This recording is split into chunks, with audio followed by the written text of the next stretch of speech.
যে মেন চেনের ভিতরে যে একটা ছোট থাকে তার মধ্যে আমার টাকাটা রাখা ছিল। তো উনি টোটোতে বসে আমরা যাচ্ছি, আমি খেয়াল করিনি, মানে এতটাই আমি পাগল বলতে পারেন আপনারা, যে উনি আমার ব্যাগের চেন খুলে, ভিতরের চেনটা খুলে ওখান থেকে টাকাটা উনি বের করে নিয়েছে।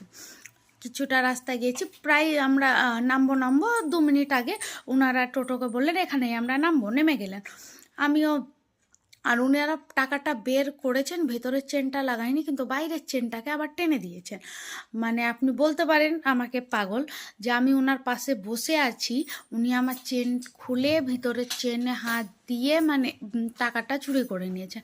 মানে এতটাই এরা প্রফেশনাল, আর এদের ভয় বলে কিছু নেই। যে আমার মা সামনে বসে আছে, যদি মা দেখতে পেয়ে, মানে মাও আমার বুঝতে পারেনি, যদি বুঝতে পেরে যেত তাহলে কি অবস্থা হতো বা কিছু, কিন্তু না, ওনারা রীতিমতো আমার ওই ব্যাগ থেকে টাকা বের করে